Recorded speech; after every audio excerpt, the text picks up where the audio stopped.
following on Charlie's comments on ethanol, I would ask him at least to look at the environmental benefits of ethanol as a fuel blend, octane boosters, superior to other types of chemical additives. I'm hoping you might be able to tell us a little bit more about your interactions with the board of directors and the types of ideas and idea exchange, and perhaps a model for how you believe a board of directors is supposed to function. Most writers and most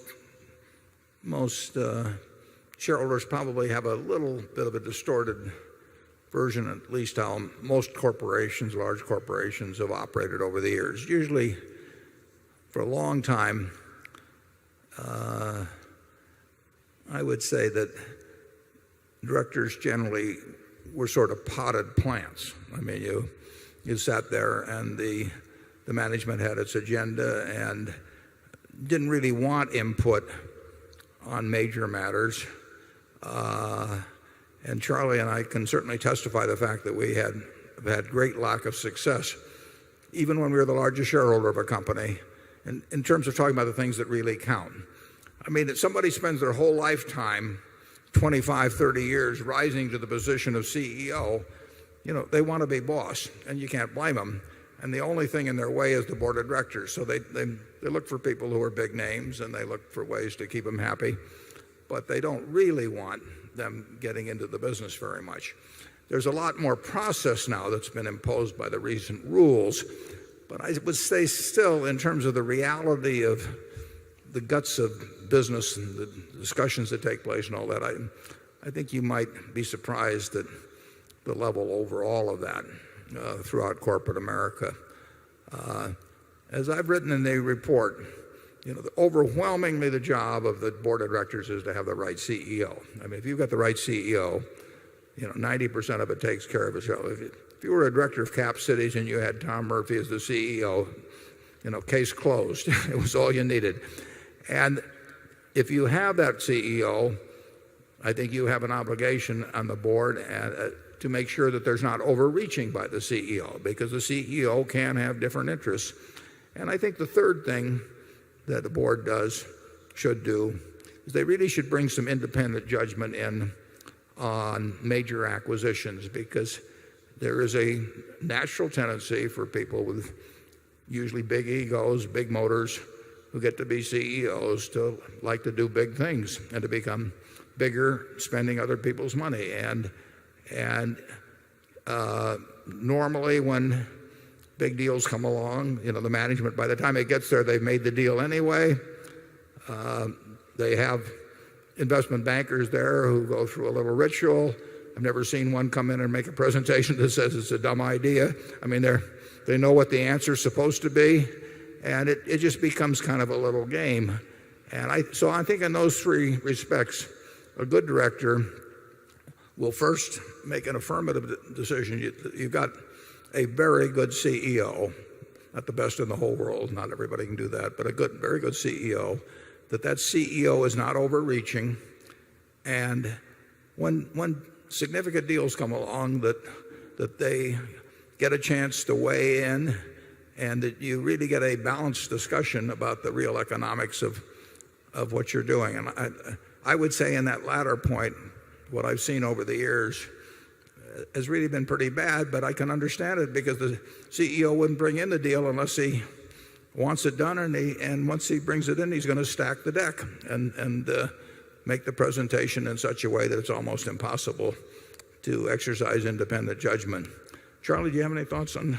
Yeah, I think big deals on average in America are contrary to the shareholders' interest. That's the way to bet. Yeah. I think on the acquirer's side, usually the shareholders are worse off.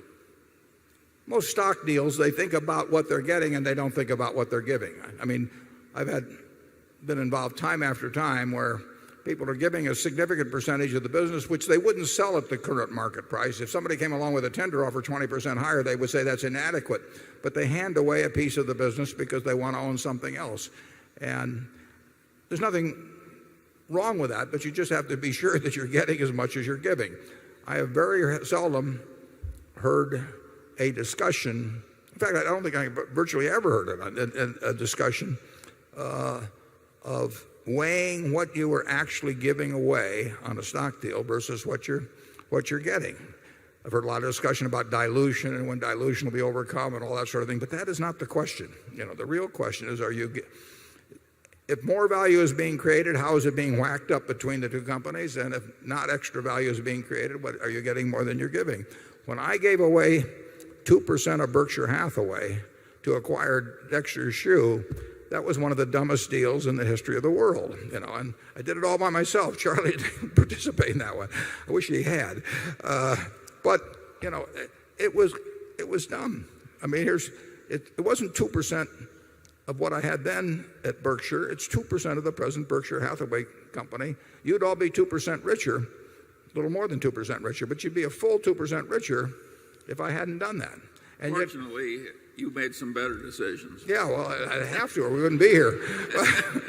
But the point is that doesn't show up under conventional accounting at all. It gets brushed under the rug. At Gillette, literally, we had 10 deals in a row that never came close to meeting the case that was presented at the time they were presented to the board. Was that ever mentioned to shareholders? Did it show up in our financial reports? Never. And never will. And that goes on all the time in corporate America. And unfortunately, shareholders, to the extent they get unhappy with managements, are complaining about whether they've got diversity on the board or something like that. But it's when you're blowing away the company, I mean, that to me is a whole lot more important. Charlie, you want to? Yeah, the self-serving delusional nature of even some very good minds in terms of IQ points is amazing. I had a friend who sold a business to a government-controlled business in a socialized Scandinavian country. And my friend had a very nice business, and the people on the other side, after they had bought it for stock in their government corporation, said, "This was such a marvelous deal. We got your whole business and we didn't have to give anything." Well, we owned stock in the Third National Bank one time down in Nashville, and they got the ability, and they're wonderful people, really wonderful people, but they got the ability to acquire other banks where they formerly had been limited in that ability, and they went out to some very small bank, and the guy at the very small bank said, "I want stock." And he says, "My stock is worth private market value, and your stock is worth market price." Well, market price happened to be half a, but he says, all I'm getting is whatever the market is. So I want you to value your stock at market and value mine at this huge premium. And he said, and then there's one other condition. He said, since I'm going to be putting my whole net worth in your stock, he said, I want your promise you'll never do a deal this dumb in the future. You remember that one? Yeah, I remember. Yeah, and that fellow was just being it was just getting a little more out in the open than is typically the case. I've been on some terrific boards. There was a local one here called Data Documents that really functioned with everybody on the board thinking about the business, understanding the business, making decisions as owners. Every one of them had a significant percentage of their net worth in the business, and probably the best board I've ever been on. I mean, every decision there was made for business reasons. The worst decisions, at least they have the potential for being the worst. I mean, but it's standard procedure now when an acquisition comes up to trot in, investment bankers and the lawyers, and the momentum is just totally to get the deal done. And like I say, there will be a lot of slides presented. And I don't need to look at the slides. I know what the answer is going to be at the end. They're going to say it's a great deal, and there will be nobody arguing the other side.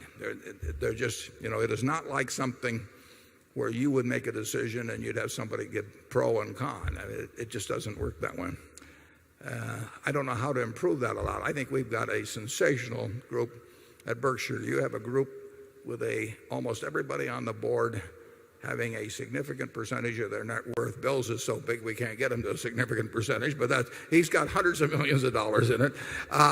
We've got a board that is in exactly the same position as the shareholders. They don't have directors and officers insurance.